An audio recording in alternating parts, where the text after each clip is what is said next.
complete another trip around the sun. Hard to believe. And then we will start together a new year. 2025 is almost here.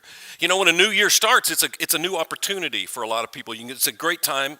You can do it anytime, but it's a good time to maybe make some commitments, make some changes, some things that need to go or some things that need to start.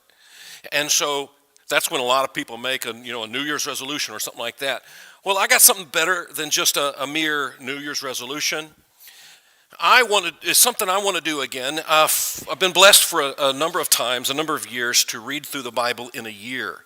You may or may have ever done that before. And I'm going to invite, I'm going to plead, I'm going to encourage, I'm going to beg, I'm going to challenge all of us, whoever would, to consider to make the commitment, because that's what it will require, to read through the entire Bible in the year 2025. Because I'm going to do that, and I'm going to encourage you to do it with me. And there's lots of ways to do that. You can print out a chart that'll give you on this day you read these passages. You can print those out. There's lots of those. Find them online easy enough. Or there's printed Bibles if you prefer. And that's what I like to do. And like this year, for the 6th time, I read this. This is the one-year Bible put in 365, dated readings. In each day, there's a section from the Old Testament, a section from the New Testament, a section from Psalms, and a section from Proverbs. And so that's the way this one's lined up. It's pretty good. I like it. But on January 1st, I will start this one. I will read this for the 5th time next year, Lord willing. And this is set up chronologically. In 360, it's the entire NIV text of the Bible and put in chronological order, so you kind of get the flow of the story and read that through the year. And this is fantastic. I think Andrea's been reading it forever, every year, and it's a blessing. So it turns out this is the same thing in a different cover. The newer covers, these are the identical. But it turns out I have a brand new one of these that I came along with somehow extra. This is brand new, never been used. And so I want to challenge, if anybody's willing, if anybody will commit, whoever is the first one to come up and make a commitment by coming up and taking this, I will give you this Bible. If you will read it, if you will make the commitment. For the rest of us, go find one of these. They're easy to find: Amazon, Christian book distributors, Open Door, lots of places. But if anybody wants to do this with me, come get it. Don't make me the only one here reading through the Bible this year. Yes, please. Good man. All right. Props to him. So now, I love it. Let's read through the Bible. You can imagine if a couple of dozen of us were reading through it, and we're literally on the same page every day, reading through the story of the Bible all year long, and then we come together, we can have questions. Hey, did you read that one part? What was that deal? We could talk and ask questions together and do that together. How cool will that be? So please consider making a commitment, and especially if you've never done it before, it's worth the time and it's worth the commitment to read through the Bible this coming year. All right, now I want to talk about fire. And somebody said a long time, guys are born, I think we're all born, there's a little pyro in every one of us guys. And we like fire, we like breaking glass, we like, dude things. But it may not be just guys, but I like playing with fire. I've nearly burnt down a forest a time or two, but it's a longer story, I won't tell you. But we're going to be in Leviticus 6. It was just read for us, and because that's everybody's favorite book of the Bible, right? Leviticus. We were all reading in Leviticus this week, or not. It can be complicated. It can be kind of technical reading in Leviticus, but this passage, I think, has something powerful to tell us for a minute here this morning. So here's kind of set the stage for what's going on while Leviticus is being done. The Hebrew people are freed from Egyptian captivity after the 400 years and the 10 Commandments, and then they go across the water and then into the desert, and they're led by the fire by night and the cloud by day, and then they come into the wilderness, and there eventually they're given instructions. For kind of the last half of the book of Exodus is all the instructions about building a tabernacle, and then you got to get a priesthood from the Levites, and then Aaron is going to be the high priest, and here's and it's pretty detailed, all of the instructions on how they will dress, all what those sacrifices will be. In Leviticus, first half of Leviticus especially, into all of these various sacrifices that will be conducted at that tabernacle and what they mean. Lots and lots of detail and lots of significance. All of it is very, very symbolic and significant. Interestingly enough, all of that stuff that happens in that tabernacle, all of this, the things in it and that happen in it and the people doing it, you know what it all has to do with? It all is ultimately about Jesus. And so let's look at, starting in this passage, let's read it again. The Lord spoke to Moses, saying, command Aaron and his sons, saying, this is the law for the burnt offering. So you think of the big fire on that specific altar that has the dimensions and the size and everything. Here's what's going to happen on that. The burnt offering itself shall remain on the hearth on the altar all night until the morning, and the fire on the altar is to be kept burning on it. And the priest is to put his linen robe, and he shall put it on the undergarments next to his flesh. This is the specific robes that are discussed in Exodus. And they have all these different things, and all of it has meaning. All of it has spiritual significance. He shall take up the ashes to the fire, which the fire reduces the burnt offering on the altar, and place them beside the altar. Then he shall take off his garments and put on other garments and carry the ashes outside the camp to a clean place. And the fire on the altar shall be kept burning on it. It shall not go out. The priest shall burn wood on it every morning. And he shall lay out the burnt offering on it and offer it up in smoke. The fat portions of the peace offerings on it, fire shall be kept burning continually on the altar. It is not to go out. There's a fire on that altar in the courtyard of that tabernacle that never can be allowed to be extinguished. It's a perpetual fire.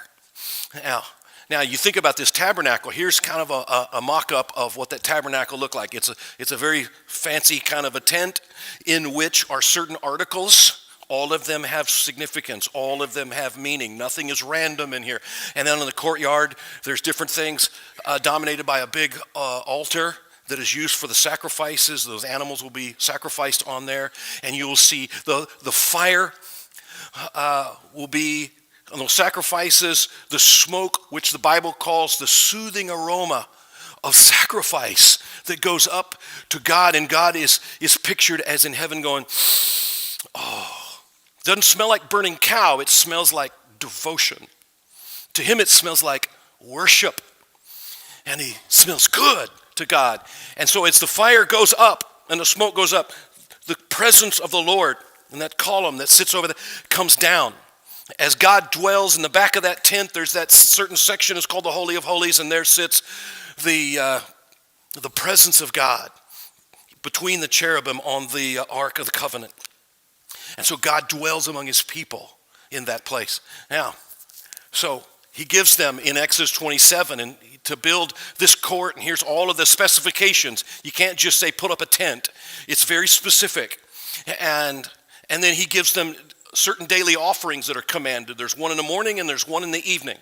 And they have to keep doing that. So we're going to look at the idea of fire. Fire actually is all through Scripture. In a lot of different contexts and a lot of different uses, fire is very common, not only today, but especially back then. Used for a lot of things. Here's some of the real practical, literal, where it says fire, it's literal fire. And it just means fire. Like cooking, keeping warm, giving light, to burn the trash, to refine metal. You know, if you want to do the metal work, you have to have a really hot fire to make tools and things like that. You destroy your enemy's cities in war. You're going to be chunking fire at them and stuff like that in war. To execute criminals, sometimes that's done by fire. That sounds unpleasant. And to burn sacrifices in the temple, you got to have the literal fire. But there's also sometimes you have other uses of fire where sometimes it could be literal, sometimes metaphorical use of fire. For example, God's presence. Like remember when he led them out of Egypt, right? Cloud by day and what by night? Fire. He lights the way for them as he escorts his people into freedom with fire. To not only show his presence, they never had to doubt that God was with them. All they had to do was look up. And there's the proof. And he uses fire. He comes to Moses in fire on Mount Sinai when he's given the law. It's just this, it would have been this amazing thing to watch, the whole top of the mountain wreathed in smoke and flame and things like that. It would look like a volcano going off. God guides the Israelites through the desert with the fire. Ezekiel describes a vision of God surrounded by fire in Ezekiel 1. He appears as lightning in a storm in Psalms and elsewhere. Sometimes God's punishment is described using fire. The fire destroys Sodom and Gomorrah, Genesis 19. Fire is used to take care of the disobedient priest in Leviticus 10. And the enemies of God. Anger burns. God's anger will burn and pour out like fire, according to Hosea, Nahum, Lamentation. So it's pictured, maybe literal or metaphorical here. God's present judgment is often represented by destruction by fire in that it may be poetic language, could be, there's times where we actually use that, fire. Here's some other. God's future and final judgment is always depicted by fire, Second Thessalonians, Revelation, and hell is described as consisting as fire. It uses that image of, you can imagine, just being encased by fire or punished by being placed in a place of fire, the pain, the agony, the destruction that would consist of. It's just a horrible image, which maybe that's what that's meant to convey. That's a place I don't want to go, something I don't want to experience. I want to be with God in heaven, not experiencing there. So fire is used often in a number of ways. It's also used to depict a purification, because fire used appropriately in a certain way can purify. Right? There are things that if you want to purify a metal, if you want to separate the dross from the good stuff in the process of finding the gold or the silver, what do? Sometimes you have to crush it and then you have to burn it. You have to melt off the dross with intense heat. You think about how that could signify or symbolize God's purifying us. He sometimes might have to purify us with a type of fire of struggle, a fire of loss and hurt and difficulty and challenges and obstacles and things we have to deal with. It may explain, maybe not all, but perhaps it sometimes explains why people go through really hard struggles and difficult things and tragedy and loss and go, why doesn't God stop this? Why do I have to go through this? It may be that perhaps this is some of the reason, some of the time. So now think about this idea keep this in mind, of the tabernacle with the priest offering up the sacrifices. Let's talk about it now. You translate into a new covenant, New Testament context in which we are here today. The Bible, New Testament, will say we are now priests. Now, we're not priests in the way that Aaron and his family were in the Old Testament, Old Covenant sense, but we're still called priests nonetheless in a new covenant way. Look what Peter says in 1 Peter 2 verse 9, you are a chosen race, a royal priesthood. That's you he's talking about. That's us he's describing, a holy nation, a people for God's own possession. Why? Why are we that? Look at the reason. That you may proclaim, that's what we've just been doing in song. Proclaim the excellencies of him who called you out of darkness and into his marvelous light.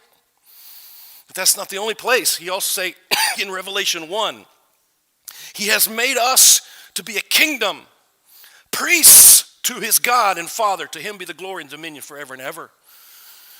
And we're also a temple. It goes along with, or you think tabernacle. The tabernacle is what preceded the temple when it was to be the more permanent building that came later after the tabernacle. Using that imagery, using that symbolism. He says in Ephesians 2, Paul does, you are no longer strangers and aliens, that what we were without Christ. But now, with Christ, you are fellow citizens with the saints and are of God's household. So we are his family, having been built upon the foundation of the apostles and prophets, Christ Jesus himself being the cornerstone, in whom the whole building being fitted together is, look what we're growing into. This is what we're supposed to be doing together, growing into a holy temple. Look at the word, that's deliberate picture there by using the word temple. That's what we're to be. What's a temple for? The tabernacle, what was it for? It was very specific purpose for those buildings. And those are used to illustrate what we're to be all about, what we're supposed to be. What do we do as Christians? What are we Christians for? To be a holy temple in the Lord. You go to 1 Peter 2 verse 5.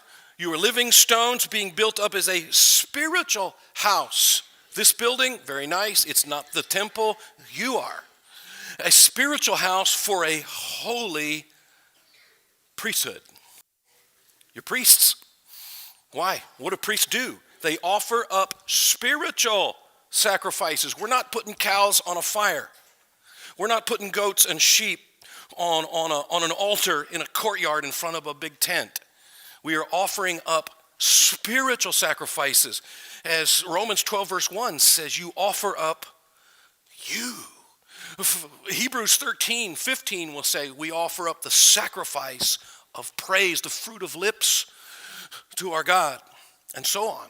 It's a spiritual sacrifice acceptable to God through Christ. Man, so you think about that. So is his priest, the enduring flame that Leviticus 6, never let the flame go out, never let the fire be extinguished. The flame is to be in you as his priest. Think about that. So how do you keep the flame burning? So I love how Leviticus 6 makes the point. He tells those priests then, he's talking literal, but now it means spiritually. He says, never let the fire go out. Keep that thing burning. Keep it lit all the time. Boy, how much so true is that true of us than even then? We've got a fire that needs to fire and be burning in us all the time. Not just 1 hour on Sunday, but all the time and every day. Keep the fire of the Lord lit in you. Is it burning in you? But somebody like, well, how?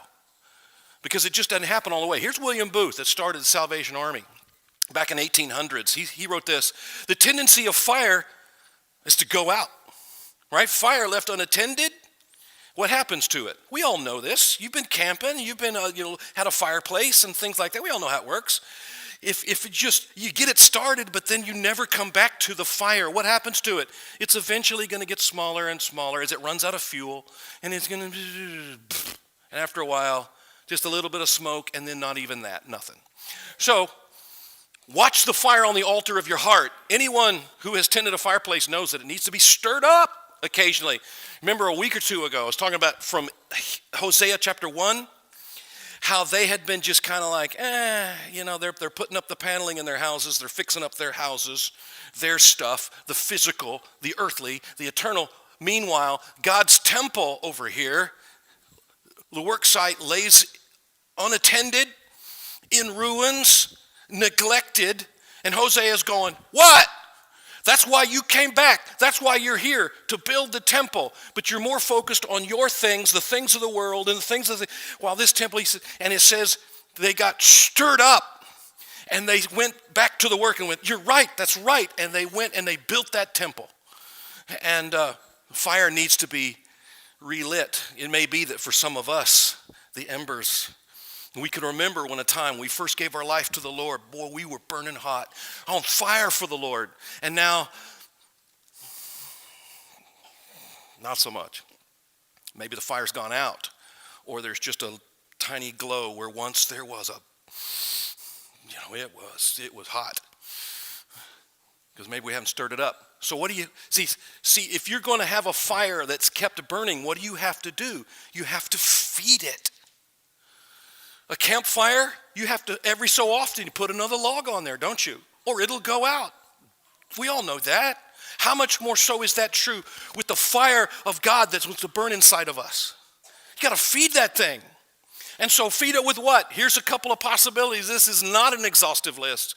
The whole list would probably take way too long, but here's what to get started. First of all, the fuel of fervent devotion. In Acts 2, as the church begins on the day of Pentecost, look at, they started out, boom, red hot. And they were continually devoting. This was not one and done. This was not occasional, every so often when it's convenient. If I'm in the mood, if I can fit it in. All the time, continually devoted themselves to what? To the apostles' teaching, to fellowship, to the breaking of bread, to prayer. Those things matter. Those things feed the fire. And so that's why all of us need to be often into those things. That's why reading the Bible gets us into the apostles' teaching on a daily basis. You know, when you read the Bible every day and then you meditate on that, you pray about it, you talk to God about it, you talk to your church family about it, and so on, feeds the fire. And here's another. What about the faithful worship? That's why this matters. But not only here, but yes, this too, especially. In John 4, woman at the well, Jesus talking to her, and he tells us an hour is coming and now is when the true worshipers shall worship the Father in spirit, here, and truth, here, you know. Okay, both of those elements got to be there. For such people, the Father seeks to be his worshipers. God is spirit, and those who worship him must worship him in spirit and in truth. So let's do that. That feeds the fire. That stokes the flame, you know. As we worship and we just express our love, and we express through prayer, through song, through fellowship, through study, we're just throwing logs on the fire. Build that thing up to where it's just a blast furnace, not just a little, little bitty, look like something on the end of a Bic lighter. What else feeds the fire? Prayer. We're told to pray without ceasing, never quit, always be a person of prayer. That means we got to pray 24/7, but it means you just keep the conversation going. Keep talking to God while you drive, while you shave, while you work, while you drive. Before you go to sleep and right when you wake up or whatever it is, have an ongoing conversation with God, because the effective prayer of a righteous person, it accomplishes a lot. God. It's not that the prayer does things, it's that God does things when his people pray. Here's some fuel. Pursuing some things. First of all, we pursue God. In Psalm 63, look at David's pursuit of God. He says, "Oh God, thou art my God. I'll seek thee earnestly." He doesn't leave it to chance. He's not passive about it. I seek you. That's a pursuit. He says, I seek you earnestly. Look at the intensity there. Deliberate. My soul thirsts for thee, my flesh yearns for thee. Do you feel that? Does your flesh just crave God? Got to have more. I need Jesus. Or is it like, if it's okay. How can we casually stand at the foot of the cross and look up at the man there hanging in pain that is there because of my sin, covered in blood, and go, man, we got to earnestly seek him. Thus I have beheld thee in the sanctuary to see thy power and glory, because thy loving kindness is better than life. My lips will praise thee. See, that's the automatic reaction to seeing God, pursuing God. It's just going to be a natural praise. It won't be forced. It won't be something I just got to have a worship service or a program to do. It's just going to flow. It's going to come. My lips will praise thee, and I will bless thee. As long as I live, I will lift up my hands to thy name. That feeds the fire. A pursuit of God, but also a pursuit of souls. We are told we are given a mission to fulfill, that there's a lost world surrounding us. We got to take them the message of Jesus, because they need him as much as we do. And he loves them as much as he loves us. And he hung on that cross for them as much as us. And so let's let them know about it. Invite people to come. Invite people to worship. Invite people to study. Invite people to learn. Seek the souls that are out there. How about the fuel of faithful service? Christianity is as Christianity does. I'm not talking legalism, that we earn brownie points with God towards salvation by doing things. No, but saved people are serving people.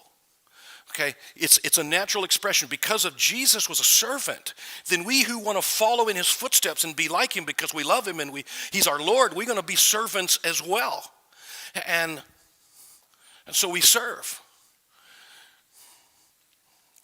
Romans 12, not lagging behind in diligence, fervent in spirit, serving the Lord. Sometimes the way in which we will serve God is to serve others. And let's be servants. So many people already here are servants, and I love it. You want to fill to overflow? Look at this. In Jeremiah 20, verse 9, it says, because Here's a guy who knew something about being on fire for God, is Jeremiah.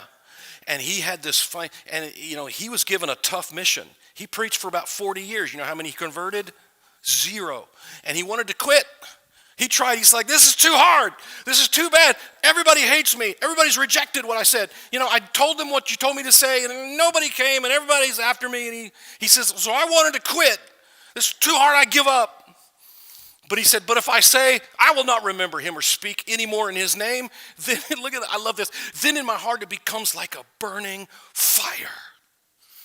He's lit up with the fire of God inside of him.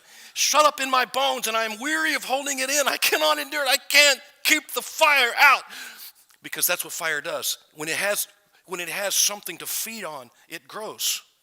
Now, fire, that's the nature of fire. Fire, where it's supposed to be, is a good thing. Fire, like water, can save life or take it. So fire has to be the right fire in the right place, and God will be the fire in the right place. You are the right place. As they say, fire in the fireplace is lovely. The same fire in the curtains, not so much. Put the fire of God where the fire needs to be. So he tells them this. And so let this be our pledge. Let this be our commitment. And maybe the change of the year is the time where we say, that's it. I'm getting serious with God. I'm going to play church. I'm not going to play games anymore. I'm not going to phone it in.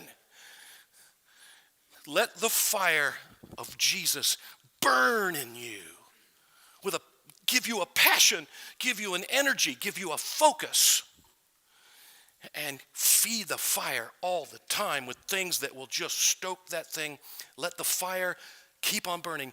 Never let it go out.